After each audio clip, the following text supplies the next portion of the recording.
Alright, a very good evening to you. Welcome to the press conference on Silverbirds Rhythm 93.7. Just, it's a lovely day. It's a lovely evening.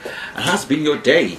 The press conference is a show hosted by journalists, and we're here daily, Mondays through to Thursdays from 5 p.m. to 6 p.m. And what do we do on the show? We literally just look at the top headlines, or rather the headlines rather. And of course we get behind those headlines and journalistically peruse through some of the other stories and unpack them really to give you a proper perspective and of course create some understanding around the issues concerning especially our politics, governance issues, and of course as we try to hold government accountable. That's the essence of the show, and we're here daily. Today we're here, and of course there's so much to talk about. I hope that you keep your dial right here, and for those of us who are watching and enjoying the show online, I'm hoping that you will also enjoy and be, of course, part of the show as always. My name is Samson Omale, and it's always good to be here. Actually, good to be with you. My name is Okandi Ode. Good evening.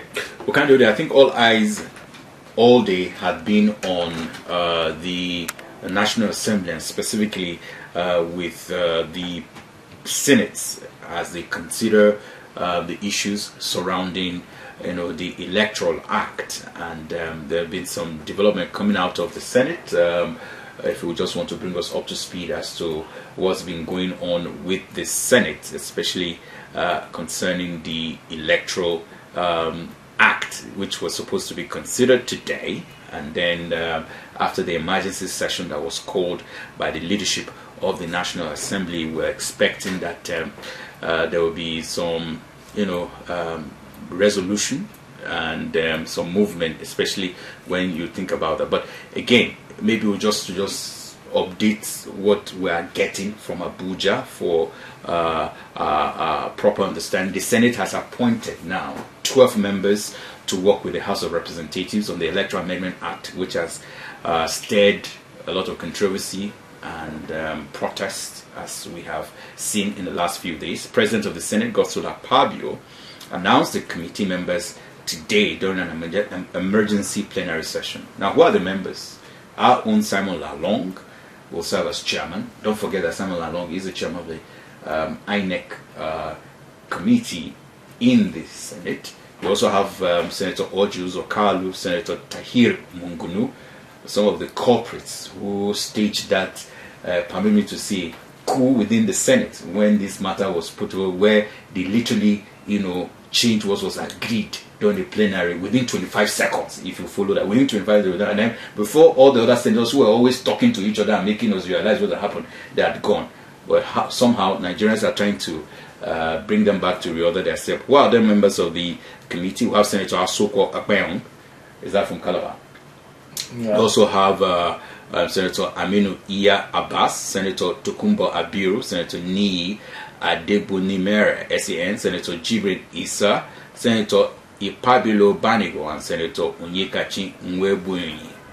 Now, Akpabio said after consultation with the leadership, they have moved the number from 9 to 12, and he went on to read those names I just, of course, mentioned. The President of the Senate said the outcome will be transmitted promptly to the President, Bola Ahmed Tinubu, for assent by the end of February, and subsequently struck the gavel to formally constitute the committee. Now, if you remember and you want to recall, you know that the proceeding turned rowdy shortly after the Senate Chief Whip, Senator Tahir Mungunu, APC from Borno North, raised a point of order seeking the recession of the champion's earlier approval of Clause 63 of the bill. Now, Mungunu anchored his request on orders of the Senate standing orders and was seconded by Senator Abdul Ningi, PDP, Bauchi Central. However, the move immediately sparked tension in the chamber, with several senators raising points of order in protest. Trouble bestowed escalated when Mungunu moved his motion and read Clause 63 without the phrase real time, replacing the word transmission with transfer. Right? Senator Inyana Baribe objected strongly, repeatedly raising points of order as the chamber descended into shouting, and everything went on. But let's discuss where we are with all of this. That at least Nigerians shouted, and when they shouted, the obviously the Senate today even though it wasn't what a lot of Nigerians expected, but they've moved a bit close by constituting this committee. So all eyes will be on this committee now, and to see what will come out of it. But are there lessons to be learned so far? Even though your own position had been that there is a particular design on ground to rig this election. Yeah, and I'm going to point that out. I think by now we have caught them, if not pants down, it's just that maybe the pants are still up, but we have caught them. That they used this trick before and they want to use it again. By the time they maliciously and reluctantly came today to reconsider the position of this very amendment, now they will not even allow the word real time, but they still allow it to the extent that there is a provision that in the event where there is systemic failure, they will revert to manual. Yes. Look, it is they have not done anything. They are remaining unapologetic. Yes. They are still taking us for granted. Very true. So that even that is ab initio before the election will start by 7 or voting will start by 7 or 8, somebody will declare that certain things are not functioning. They will function in some area, they will not function in some area. Look, those who are protesting, they protested. Unfortunately, we cannot join them where they are. Let them remain there. The problem now is worse than the one that they were shouting that brought them up to yesterday. That's right. What they have done now is more dangerous than that shying away from real-time transmission. That in the event where, instead of these are people making laws for the good governance of the country. You are talking in the event where. Why can't you put the right thing in place so that there will be no event of failure? So that there will be no event of failure. Sure. Now, these are the same people who, instead of 360 days, they reduce the INEC notice of election to 180 days. And they will now have only 180 days to prepare. So now, as at the time they were making this amendment, they are still thinking they are still working with this thing that INEC has 90 days. 360 days to prepare. And you are even insinuating that there will be failure. And in that event, will revert to.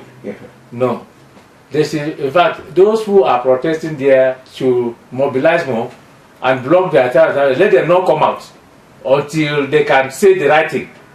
They have not said anything. What they did today is more dangerous than what they did the other day and went on recess. So it's not yet to huru. You know, the intent, the resolve to cheat. Yes. You know, that inclination to subvert the will of Nigerians is still very strong in them, and they are hell-bent, very desperate about it. I think you have just pointed out something that Nigerians should still be very concerned about. That we've not actually moved any step further. Nothing has changed, because when you now begin to say, look, we're going to rely so squarely on the Form EC8A and also revert to manual, recording of results of the elections, it opens the door. And of course, the even transfer they talked about, they literally have removed it. The transmission also that seemed to be was not even included. The real time that you spoke about, and again, it's so funny that Inaya Baribe, based on what we're reading and what we're hearing reports from the initial also retracted his earlier stance to this thing. Surprised just immediately withdraw and say, okay, he's not. The earlier stance was that why Nigerians have been very angry is that you see they made that as at last before today. They made it optional for INEC to transmit results in real time electronically. It was optional. If that is that, INEC is not mandatory for INEC. INEC is not under the weight of the law to transmit results by electronic means. It was optional for it. Now, after the pressure, they came now and decided to now change. They just flip the same coin and put the other side up. That in the event where this is fair. This is the same INEC that have been moving with old generators, that they will go to somewhere now, they will start, it will not even start. Fuel will finish while they are there. The rivers will not work here. No? Is it not this image capture that President Goodluck Jonathan, when he was president in Otuoke, in his polling unit, as president of Nigeria, they did not recognize him. INEC is already used to systemic failures. And then you are giving it a license to to bank on systemic failure and behave the way it likes. Nobody should go away from there. Let those who are protest, more people should stand up and talk. These people have to do what Nigerians desire. All right, we hope they do what Nigeria desires, and of course, Nigerians are looking up to see how they will move. And I think that we need to start calling our representatives, right? This is not about 305 people who sit down there, or 309, or 109. 109, even though some of them are dead and needs to be replaced and all that. You know, to just take a decision and think that they are speaking for all of us. No, I don't think it's proper. I think that we as a people need to call our representative home and tell them, hey, look, if you decide to vote, you know, and that's what happens in the United States. Now, this Senate have been so clandestine in their voting process, and they've made it so secretive. And so they've been very surreptitious. Surreptitious, and that's the right word. That they don't even want to show us how they are voting. They don't want to make it public. They want to depend on the yea and the nays to push in what is not. Let us know who is voting against what. In the United States, they are if a particular constituency is interested in a certain bill that will promote health, and you as a person, you don't like it because of, you know, your own personal interest and all that, and you go to vote against that bill, you are sure that you will not get the next elections, because they will know who voted for what and who didn't vote for what. You get the point. So yeah. I think that also what's happening here, there's a lot we can do as citizens. Let's begin to call our representative out. Let's also begin to push, look, we want to know how you voted. Tell us how you voted. You cannot sit in closed door sessions, take a decision, and then come in the open to say as if you are the saints here. We don't have the quality of legislators here that will be sincere enough, will be conscientious enough to subscribe to that principle of openness. They will never do it. These are business people disguising as representatives. So what should we be doing?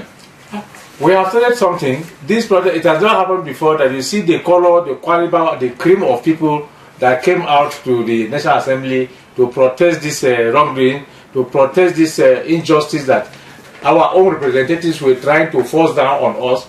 You see the quality of those who came out. I think that is enough to encourage other people who are sitting elsewhere, you know, that this thing is a fight for all of us, not a one-man show. So more people should come out. Because as I said, what happened today, justice has not been done. It is not about setting up a committee or whether 9 or 12 to go and meet House of Reps. No, this thing is simple. Remove this language. Let the language be explicit. Let it be, last will say, simpliciter. You know, there will be electronic transmission of results direct from, and on no occasion should the transmitter or whatever instruments they are using fail. In the event where such machines fail, the election discontinues till further notice. Simple. But so we missed something very critical that we've been talking about since Monday, and that is the fact that we must also find a way of including collation of results. This is electronic collation of results in real time. As it is now, let us chase the kite away before we come back to look for the dead chicken. Okay. Yes. All right. Let's finish this one. Let the language be very clear and unambiguous. Yes, that the electronic transmission, real time, and in the event where the materials of the machine fail, the election stops. It becomes inconclusive in that place till further administrative adjustments are put in place. Nothing like we revert to manual. We have passed the stage of manual. All right. We are talking of innovations to impact. That's right. So technologies have been making impact. So there are more innovations. We cannot start going back to those old dark days of manual labor. People don't even have the strength. AI is everywhere now. All right. If you just tuned in, this is the press conference on Silverbirds Rhythm 93.7. Just give us just 3 minutes. We'll be back as we take some commercials. If you just tuned in, this is the press conference on Silverbirds Rhythm 93.7. Just welcome back to the show. And Mr. Ode, we stay with the transmission or transfer, which some people are arguing, of results. And of course, ahead of the 2027 elections, there have been protests. But there's a twist to all of this, that the former Minister of Transportation the former governor of Rivers State, Rotimi Amechi, led his first son, as part of the protesters as they went to the National Assembly today. What does that tell us of Rotimi Amechi, especially at a time when people always keep criticizing these big politicians, or politicians generally, that they allow their wives and their children to stay in London, in UK, in Switzerland, in the US, and then will lead other people's children, poor children, to go do pro, and then they are the ones that will face the bullets. But in this instance, Rotimi Amechi is apparently leading by example with his first son, as part of those protesting against this very controversial matter right now in our country. What do you make of this? Are you impressed by that? Well, the way you are sounding. No. Let me give you my thoughts. I want to give you my thoughts on this. It's not about being impressed. We have seen one politician amongst all of them who, serving past, dead, future politicians, have done this in this country. Amechi is the first person doing this to us, known to us. He is not. So it's not about being impressed, but he has. He's just dancing to the gallery, so that people will talk. People will talk the way you are talking. That is a man who is seriously in need of public forgiveness. This very foundation, what is fighting today, who entrenched it, who sowed the seed? How many politicians? How many politicians have done this? He is troubled. No politicians He is troubled by a burdened conscience. He is troubled by bad conscience. Who started this? Is he not the one who led the so-called G7 governors and the rest, who said they broke away from PDP, they formed a group, he was part of those who constructed coffin for Goodluck Jonathan and the rest with the president. They were carrying in Lagos and everywhere. But it's within his fundamental rights to protest and all of that. And if he comes, a lot of people see. Look, he's a pretender. He wants public forgiveness. He didn't come out for public. Maybe at the appointed time he will ask for public. But I'm asking you, Mr. Ode, have you seen in your journalistic career where politicians lead their family members for a protest? I closed my eyes. I didn't see him. You are even closing your eyes. Yes. You must see him. Let it close up to the spirit. I did not see him. Open your eyes, Mr. Ode. Open it. Open your eyes and see. Amechi is a pretender. What did he do there? What did his son do? They did not throw tear gas or anything there. So what did he face? Moses throw tear gas. No, we should. That is when such things happen. When there was an attack of then you can say he endured. He was able to spill blood. He dodged here. He suffered punch of blow or police attack. What happened? They came with water, customized water in bottles, chilled inside cars with refrigerators. You are telling me that Amechi. How did that impress you? Forget about him. I'm not saying that should impress me or not. But the question is, if somebody has done something different, let's recognize that something different has done. He's not doing it in public interest. It's for selfish reasons. But he's done it. He wants the public to forget his troubled past. He sowed the seed of what we are passing through today. That may not be entirely. What are you talking about? Look, don't worry. These people, they don't waste time. The intellectuals of this government are there. The nanogas and the rest. Very soon, that railway, he started, is it railway or people? That he did to Kontagora, where? How can you say Kontagora now? To Maradi. It will so come on that pro. Wait, just follow the story. This is a developing story. Wait. These people in government are very vicious. They don't joke. By this night, his files will be ready. So we go to answer questions. What you will see now, you get to hear the interesting aspects. So, but whether he did it for the cameras, right? At least he did something that others have not been. Others are scared to do. Me, I close my eyes. But I said don't close your eyes. Open your eyes. You can't be closing your eyes even in the studio. Open it and see what Amechi has done. No. I still close the eyes. No, please open it. The Tinubu administration will not close its eyes. Yes, they will handle the matter. Don't worry. Okay. Yes, don't worry. So it's not something we should in any way. No. He is in such. It's a gallery dance. He wants to impress members or some gullible members of the gallery, so that people will begin to forget his past. You know, he sowed the seed of what we are passing through today. Yes, he sowed the seed.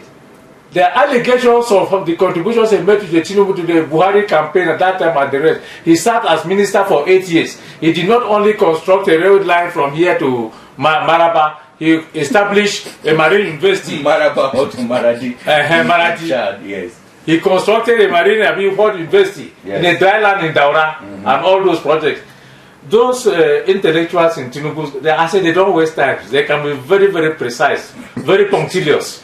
Wait till you hear. Let's deal with another issue. Okay. Leave Amechi for Tinubu to handle. What I'm glad about today is that for the first time you have acknowledged that there are intellectuals in this government. For the first time you have acknowledged that these people are very precise. No. For the first time you have also agreed that this government are up to time, that they don't waste time in addressing real issues. I'm glad that you have mentioned that. But you have admitted. Not in terms of development projects. Intellectual, they are very precise. Those are your words. They have very brutal intellectuals. No, you don't need to put brutal in it. I take your words for it, and I'll take it back at you at the appropriate time. Ladies and gentlemen, it's the press conference of Silver Best Rhythm 93.7. Let's move on to something that is troubling, painful, and sad. In Benue State, we're getting reports that 16 travelers, again, were abducted, and even some of them reportedly may not be alive.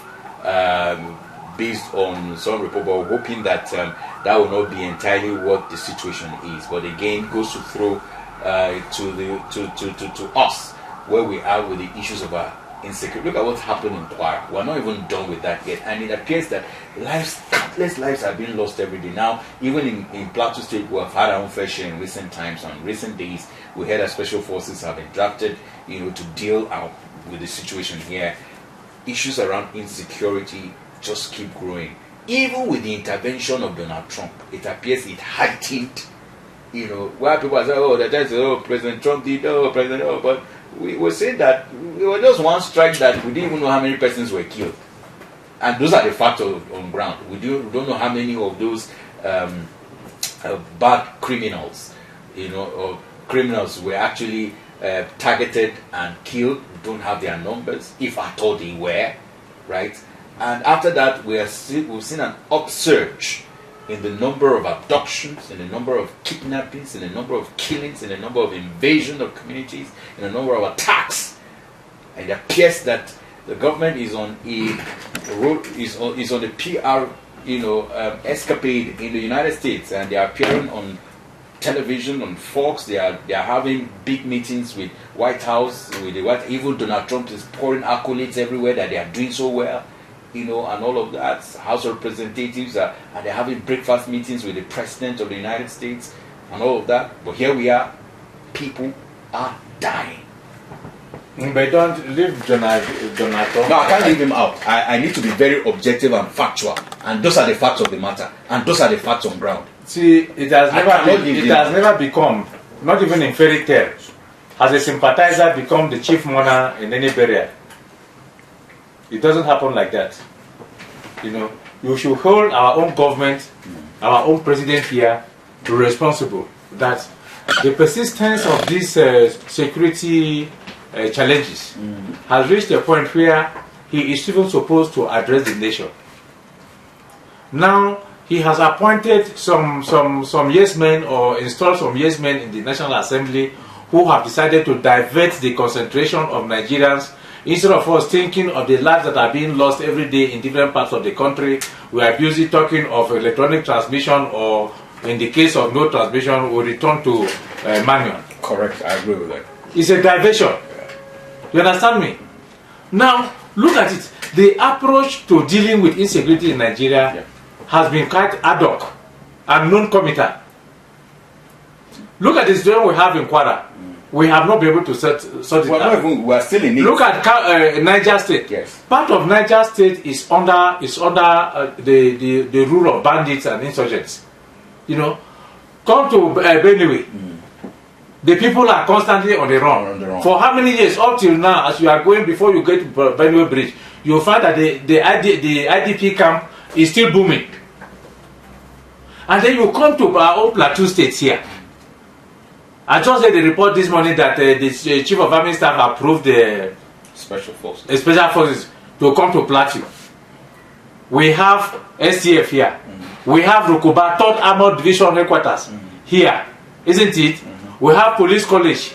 We have our own state police command. I understand a new police commissioner has come in. Police commissioner. So that I'll get his name. You know, it's good that it's arriving when the challenge. We're having sufficient challenge on ground. Now we have all this. We have immigration, road safety, because sometimes they too they say their security. We have everything. Now, what pained me today, I was to shed tears, and even as a civilian, I felt like going to war alone.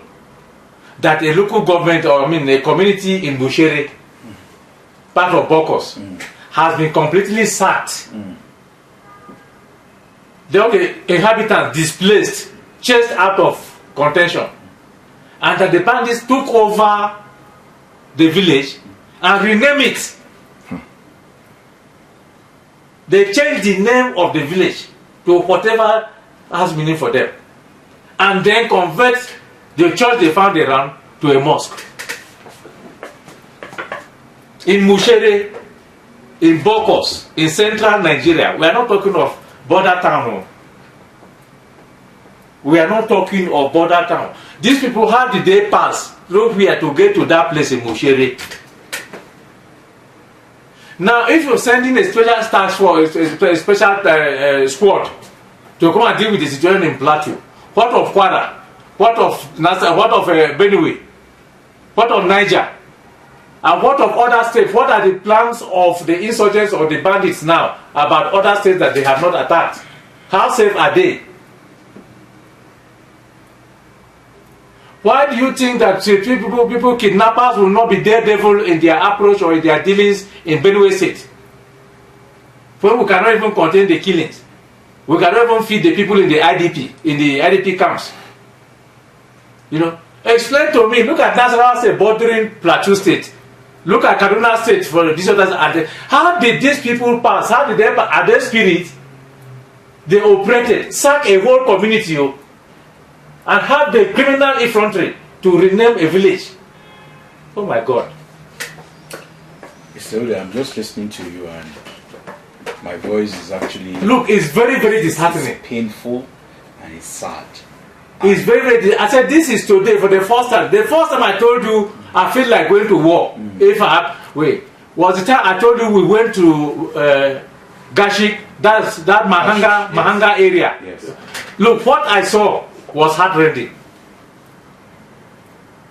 You see a conquered people, displaced and dispossessed, and you saw the conqueror moving on horseback with nobody to dare him. Inside, not at the very inside central Nigeria. So, what have we been doing? We are sending special support again today to complement what? Is the STF no longer relevant?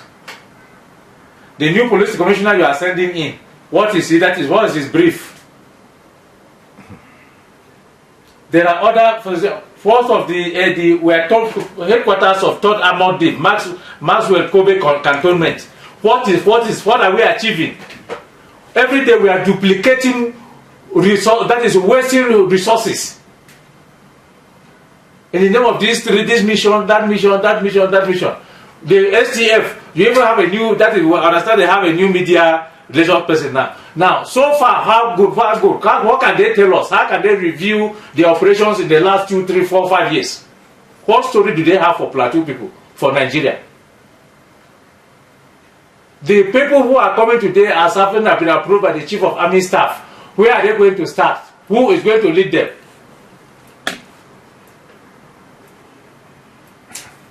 For how long are they going to stay? Is there any prospect for PLATEAU State to return to the kind of peaceful, unarmed, that is civil society that it was? It's very embarrassing, very scandalous. They overthrow a community. Inside, though, there is not that they are by the boundary. So, I feel Women can even stand up and gather, circle up the place and overrun the place. And then our security, we are here, STF, Air Force, Custom, Immigration, what are these people, correctional services, police, the STF and police, they barricaded part of our territory. They took public space in the name of security, and then we are losing people, we are losing communities, we are losing farm states and all those things. Yes, you are now sending another trip, another group, say approved by the Chief of Army Staff with a different budget. The ones on ground, what have they achieved? What have they achieved? What is the prospect that the new people coming will achieve any result? If the STF is no longer working there, you dissolve it or disband it. Isn't it? That's right. Yes. That's right. It means they've outlived their purpose. Yes. Because even sending another body while the STF is still on ground, it's a statement that vote of no confidence passed on the operations. Yes, Operation Enduring Peace is what they are called now. Yeah, yes. Operation Enduring Peace. Yes. That means they are like Boy Scouts now. I don't understand. So you see, the situation is very disheartening. Yeah. You understand me? Yeah. Nigeria, that is, this government must resolve to look for an enduring solution and deal with the insecurity in Nigeria politically. Very well. This piecemeal approach of sending a special team here, go and support, no. And we should not be hearing. Yes. You understand me? We have been talking about the land grabbing. The state government has been documenting or profiling communities that have been overrun and annexed by these land grabbers and the rest.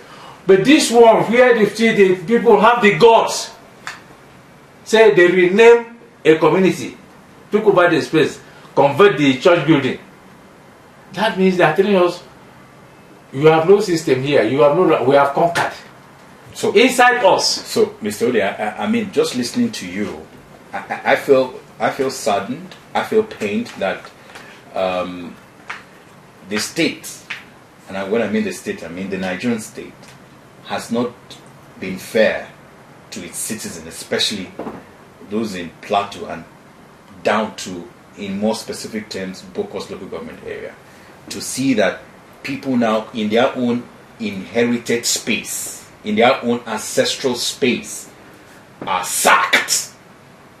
And then people who are aliens come over, not just overrun, take over the place, christen the place with their own whatever, and then of course even their place of worship, desecrate it. That's desecration. In fact, and it's an abomination for you to come and run that and then desecration, turn it into whatever they want to do with it. But a couple of questions are popping up in my head, and of course coming from what you've said. Now, if not because this program has served as a platform to highlight some of these things, I like to call to order the House of Representative member, federal member representing Bokos Mangu Federal Constituency. What has he done? What has he said? Wait, Mr. Ode, let me call. I want to help you. I'm only helping you. You will continue. You are not starting at the right point. Yes. The House of Assembly member. Yes. For Bokos. Yes. He should start from here. Yes. What did he do? You see, that's why I tell you that some of them do not have the exposure to function in parliament, and they should be recalled. They have no business. They don't have the exposure to be in parliament to represent their people. I'm sure there is somebody representing Bokos in the State House of Assembly. Definitely. There's somebody representing that constituency. I don't know whether they have one or two state constituencies. Yes. But they definitely have a state somebody representing, and then what has he done? What has he said? Has he drawn public attention that, look, this is what my people are going through? And then, of course, you have a member representing Mangu Bokos in the state, in the Federal House of Representatives. What has he done? You also have a senator who is all over the place and giving support to Senator. He's now a best friend of Senator the president of Akpabio. He's pouring economy on it. Can he use that friendship that he's celebrating all over the place with the president of the Senate to call to order that his people in his senatorial zone has been sacked? Can he be bold enough to do that? We are calling him out. Senator Ticket Plan. He's busy grazing a fertile farmland far away while his home is on fire. Come on! This is unacceptable. It's completely unacceptable. The new police commissioner who are coming to, he has to set new standards. No, but so this is sad. Yes, he has to set This is sad. And I also want to call on the governor of the state. I understand that when he's back in town, he needs to raise this matter in clear, unambiguous terms. That look, a community in his state has been sacked. If he doesn't have the power to provide and all that, I think the governor also needs to lead from the front in this matter. The new police commissioner who is coming to should hit the ground running. I understand. I thought I'm able to get his name, but I learned reliably that he's a Yakko man from Ugep in Cross River. They are very courageous people. So I want him to come with that mentality and experience to bear on his tenure and operations in as a staff in Plateau State. We need peace in Plateau, and the present crop of police and security arrangement should guarantee us this peace and restore peace in Plateau State permanently. And I think if the House of Assembly member representing Bokos has failed these people, if at all the member representing Mangu Bokos has also failed these people in this regard, where a community has been completely overrun and sacked in broad daylight and taken over and have their whatever instituted in that place, then the people need to also be able to find their voice. The people need to find their voice, whether they are people in the diaspora. When I mean diaspora, whether they live in Jos, the Mushere people and that community who live in Jos and all, need to gather themselves together and raise a cry and be able to tell the world that this is what has happened to them. They can't be quiet. They cannot be quiet. This is Civil West Rhythm 93.7 Jos. It's a journalist show, and we talk about issues that affect the ordinary citizen, giving them a voice. We need people to also jump in and lend their voice to the conversation this evening. 0064-6415-36. That's the number to call us, and keep it really very short and straight to the point. We have a call on the line. Good evening. Welcome to the press conference. Good evening, Mr. Omale and Mr. Ode in the studio. Good evening, sir. I'm going to come people calling from Panchi. All right. Honestly, the new commissioner of police, Mr. PLATEAU. Yes. Yes, he replaced Emmanuel Adesina. Primary responsibility of government is to protect life and property. Have a wonderful day and God bless you. I think Mr. PLATEAU and Mr. Ode. Thank you. Yeah. Thank you very much. 0064641536. Hello, good evening. Welcome to the show. Hello, good evening, Mr. Thompson. Good evening, sir. Yeah, this is Aaron calling from Lamigo. Aaron from Lamigo. You need to drop your voice a bit, please. I was about to get a call during the show, and I made it very clear that I wasn't going to participate in the next election. But I have been convinced beyond any reason that I'm going to participate, and my vote is going to count by the grace of God. Beautiful. On Saturday, I'll be heading to Abuja. I will also be part of the offices who occupy the National Assembly complex. Good. We will demand our rights and Nigeria. It is time. The time is now. Change it for the new quickly about the situation. There's nothing wrong with Nigeria, Mr. Ode. The people that are wronging and that are on the path of destruction are the people who are expecting us. Our National Assembly members, they know what to do, but they will never do it for their selfish and personal interests. I hope and I pray that something will get it right. About the former governor of Rivers State, whatever he does with his family is none of our business. It is like politicians coming to speak to us in the market in the election period. Come and eat corn, come and eat rice. We know the truth and we will never fall for it again. Good evening, thank you. Thank you very much, Aaron. Aaron is the new recruit on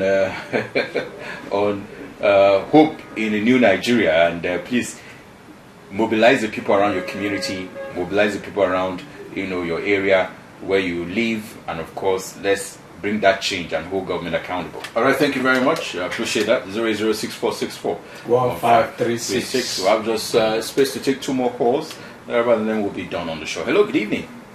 Good evening, sir. Good evening. What's your name? Where are you coming from? I'm Jakawa Jang, calling from PLATEAU, sir. Okay. I really appreciate your program. Yeah, I heard what Mr. Okanji said about our Bokos. You mentioned Mahanga, that's my village also, in Gashish district. Yeah, we also have a similar case. I think my own football field there, the Fulani Rantakoto, then they do their own mosque in that place. And even our primary school, the state government primary school, was turned to where they do raise their cattle there. So everybody here in that place was sacked. And that place is spent, now they are occupying that place. And it's very sad. We have serious security challenge in that my area in Gashita. And if the state government can do something better, please they should help us. All right, thank you very much. We didn't call any names though, but thank you for your thoughts on the show. We didn't want to stereotype anybody. Corroborating evidence. Evidence, yeah. But for us here, we kept referring that whoever those people are, who are enemies of the states, who don't like peace, because we should go ahead and let the law take its course. Last call on the show. Hello, good evening. Good evening, sir. Good evening, sir. We can't hear you, sir. We can't hear you. We can't hear you, sir. What people are saying has been my motion, so I have not thought. The situation is that if you can have more, that's legal. Some people when they are correct, they are legal. People will try to get their as they pass here at all costs. They will also be the problem. From the political ideology and understanding. You see, when something happens on land, they are all that. All right. But then we cannot get the political of life. It is too forever. And it's not because Nigeria are getting wiser. And about the electoral transmission with us, let's people start to only that thing. We're not talking about autonomy. We're not talking about anything. Only that something that is an electoral act, is an amendment bill. Let them will brand full transfer. And you tell all the things of maybe that all network. Who said that? I was indicated for 20 months. And there are no time to listen. We said we're getting somebody in Georgia or Kaduna or Lagos or Abuja. It will work. Only want to protect this project as possible for us at real time. Okay, thank you very much, sir. Thank you very much. We appreciate. Mr. Ode, I think I need to let this out. I mean, yesterday, the governor of Rivers State, Siminalayi Fubara, was in a meeting alongside the political leader of Rivers State, the FCT Mr. Yeson Wike, with the national leader of the APC at the presidential villa, who is also the president of the Federal Republic of Nigeria. Now, listen to what Wike said immediately after that, and then we'll not say anything about this. We'll talk about this tomorrow. There seems to be a problem between the legislature and the governor. And as a father, you really have to intervene. I remember this is the second time the president intervened.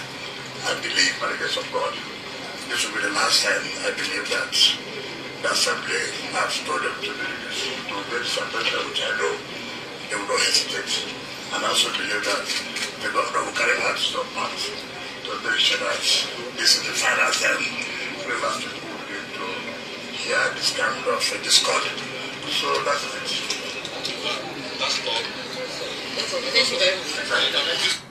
That's the political leader of Rivers State. What did he say? You know his voice is not good. You make sound, but you cannot decipher. We'll talk about this tomorrow, Mr. Ode. All right. We'll see you tomorrow. Have a very good evening. The news up next at 6 p.m.